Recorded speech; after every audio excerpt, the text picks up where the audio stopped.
क्या आपके साथ ऐसा होता है कि आप कुछ भी चीज पढ़ते हो तो वो चीज आप कुछ घंटों के बाद या फिर कुछ दिनों के बाद भूल जाते हो, लेकिन ऐसा होता क्यों है? आज आपकी ये प्रॉब्लम मैं सॉल्व कर दूंगा। मैं आपको कोई इधर उधर की बातें नहीं बताऊंगा, आपको कुछ टेक्निक्स बताऊंगा, कुछ मेथड्स बताऊंगा जो 100% साइंटिफिक होंगी। तो इस वीडियो को पूरा एंड तक जरूर देखना, बहुत मजा आएगा। और हम इस चीज को बेसिक से स्टार्ट करेंगे और इसके डीप में जाएंगे और समझेंगे कि पढ़ा हुआ याद कैसे रखा जा सकता है। तो आइए समझते हैं। अगर हम इसके रीजन की बात करेंगे तो इसके पीछे एक मेजर रीजन छुपा हुआ है, जो है आपका माइंड। आप कुछ भी चीज पढ़ते हो और फिर भूलते हो तो वो आपके माइंड की वजह से, क्योंकि आपका माइंड कभी भी ये नहीं चाहता कि आप पढ़ो लिखो कुछ मेहनत करो। वो हमेशा ये चाहता है कि आप मजे करते रहो, मोबाइल चलाते रहो, गेम्स खेलते रहो, एक्सेट्रा एक्सेट्रा, और उसका यूज मत करो। आपका माइंड आपको हमेशा कंफर्ट जोन में रखना चाहता है ताकि आप उसका यूज ना करो और वो हमेशा रिलैक्स रहे। और साइकोलॉजिस्ट ने ये चीज प्रूव कर दी है कि आपका माइंड कभी भी ये नहीं चाहता कि आप मेहनत वाला काम करो कोई। अब कुछ लोग ये कहते हैं कि इंटरेस्ट भी एक चीज होती है जो हमारे अंदर होनी चाहिए पढ़ाई के लिए। तो वो लोग सुनो, एक्चुअल में बात इंटरेस्ट की नहीं है, बात है अपने माइंड की। हम करते वही हैं जो हमारा माइंड चाहता है। हम में से बहुत ही कम लोग हैं जो माइंड को कंट्रोल करके चलते हैं। तो इस इंटरेस्ट का भी यही रीजन है कि इसीलिए इंटरेस्ट नहीं आता, क्योंकि अपना माइंड नहीं चाहता, वो हमेशा अपन को कंफर्ट जोन में रखना चाहता है। अगर और रीजन की बात करें तो एक रीजन इसमें से निकल के आता है, जो है अंडरस्टैंडिंग। ये रीजन बहुत ही ज्यादा कॉमन है, हर कोई ये रीजन बताता है कि अंडरस्टैंडिंग होनी जरूरी है पढ़ाई में, क्योंकि जब तक आप किसी चीज को समझोगे नहीं वो चीज आपके माइंड में जाएगी नहीं। देखिए होता क्या है, आप पढ़ते हैं और उस चीज को याद करते हैं। देखिए आप कोई चीज पढ़ते हैं और उस चीज को आप समझते नहीं है, और फिर भी आपको ऐसा लगता है कि आपको वो चीज समझ में आ गई है, लेकिन रियलिटी में आप उस चीज पे रट्टा मार रहे होते हैं। रट्टा मारना गलत नहीं है, कुछ कुछ जगह पर ये ट्रिक काम आ जाती है, लेकिन हर जगह पर नहीं। जैसे कि आपके मोबाइल फोन पर ओटीपी आती है तो आप उसको एक दो बार पढ़ते हो, जैसे कि 8713 8713 8713 8713, और उसके बाद जल्दी से लिख देते हो। तो ऐसी जगह पर ये रट्टा मारने वाली ट्रिक काम आ जाती है, लेकिन पढ़ाई के टाइम कभी भी ये चीज काम नहीं आती।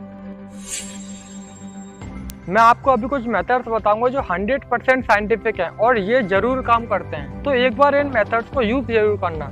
नंबर 1 है स्केयर, यानी डर। जैसे कि मैंने अभी आपको बताया कि आपका माइंड नहीं चाहता कि आप पढ़ो लिखो, किसी चीज में मेहनत करो, इसीलिए आपको पढ़ाई करने के लिए अपने माइंड को डराना होगा। जैसे कि अगर नहीं पढ़ा तो एग्जाम में मार्क्स कम आएंगे, फेल हो जाऊंगा, दूसरों की डांट सुननी पड़ेगी, घर वालों की भी डांट सुननी पड़ेगी, और दूसरों को क्या कहूँगा, उन लोगों के सामने तो जाने में मुझे शर्म आएगी। तो इस तरीके से आपको आपके माइंड को डराना, और उसके थोड़ी देर बाद मैजिक देखना। आपको पढ़ाई में भी मन बहुत अच्छे से लगेगा, और जो चीज आप पढ़ोगे वो चीज आपके माइंड में एक इमेज की तरह छप जाएगी। लेकिन यहाँ पर एक चीज याद रखना, यहाँ पे आपको आपके माइंड को डराना है, आपको खुद को नहीं डराना। खुद को डराना एक अलग चीज होता है और माइंड को डराना एक अलग चीज होता है। खुद को डराया जाता है इमेजिनेशन के थ्रू। जैसे कि आप पहले ही खुद में सोच लेते हैं कि मैं फेल हो गया, अब मैं दूसरों के सामने कैसे जाऊं, मेरा तो कहीं जाने का मन नहीं कर रहा। ये चीज खुद को डराने में आती है। एक बार अभी आप ट्राई करके देखिए, ये चीज आप बोलिए खुद से, और फिर देखना कि आपकी धड़कन तेज हो जाएगी, थोड़ी आपको डर लगेगा। तो ऐसा इसलिए होता है क्योंकि उस वक्त आप डर रहे होते हो, आपका माइंड नहीं। आपके माइंड को डराना होगा, और जब आपका माइंड डरेगा तो आपको कोई भी फर्क नहीं पड़ेगा। नंबर 2 है प्रैक्टिस। आपने ये कोट तो सुना ही होगा कि प्रैक्टिस मेक्स मैन परफेक्ट। आप जो कुछ भी चीज पढ़ते हो तो उस चीज की प्रैक्टिस आपको हर हफ्ते करना बहुत जरूरी होता है। जैसे कि आपने एक चैप्टर कंप्लीट कर लिया तो हर हफ्ते उस एक चैप्टर का रिवीजन करो, उस एक चैप्टर की प्रैक्टिस करो, जिससे होगा क्या, उस चैप्टर की इमेज आपके माइंड में चिपक जाएगी, और जब भी आप एग्जाम टाइम पे ये चैप्टर का कोई भी आंसर याद करने की कोशिश करोगे तो वो इमेज आपको सामने दिख जाएगी। इसलिए स्टडी की टाइम टू टाइम प्रैक्टिस करनी चाहिए। नंबर 3 आता है एजुकेट। आपने सब काम कर लिया, पढ़ लिया, लिख लिया, लेकिन अभी आपने किसी दूसरे को पढ़ाया नहीं है, क्योंकि जब तक आप दूसरों को पढ़ाते नहीं हो तब तक वो चीज आपके माइंड में मक्खन की तरह रहती है, कभी भी फिसल सकती है, क्योंकि तब तक वो चीज आपकी शॉर्ट टर्म मेमोरी में होती है। लेकिन दूसरों को पढ़ाने से क्या होता है पता है, उस टाइम आप जो दूसरों को पढ़ाओगे, अपने फ्रेंड को या फिर किसी को भी, और वो चीज अगर आप एग्जाम टाइम पे याद करने की कोशिश करोगे, जैसे कि अरे मैंने उस टाइम उसे क्या पढ़ाया था, अच्छा इस टॉपिक में ये पढ़ाया था तो इसका आंसर ये होना चाहिए, तो इस तरीके से आपको जल्दी से याद आ जाएगा, क्योंकि ये चीज पढ़ाने से आपकी लॉन्ग टर्म मेमोरी में शिफ्ट हो गई। तो इसलिए आप मैक्सिमम टाइम ये किया करो कि आप जो कुछ ही पढ़ो तो दूसरों को पढ़ाने की कोशिश किया करो, जिससे आपको एग्जाम टाइम में रिकॉल करने में प्रॉब्लम नहीं आएगी।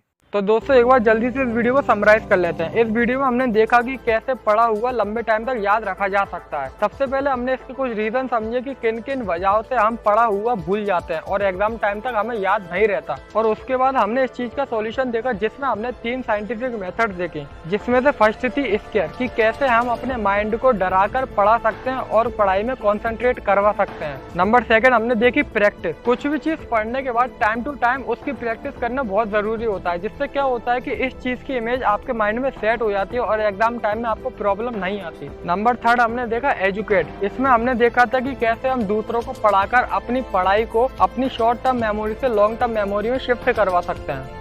अगर आपको वीडियो पसंद आई तो मेक श्योर इस वीडियो को लाइक कर दें और शेयर करें अपने दोस्तों के साथ। कमेंट करके बताएं कि इन तीनों मेथड में से आपको कौन सी मेथड ज्यादा बेनिफिशियल लगी। और हर हफ्ते ऐसी नॉलेजेबल इंटरेस्टिंग वीडियोस का मजा लेने के लिए आप सब्सक्राइब करके इस बेल आइकन को दबा दीजिए। इसमें कोई भी पैसे नहीं लगते हैं।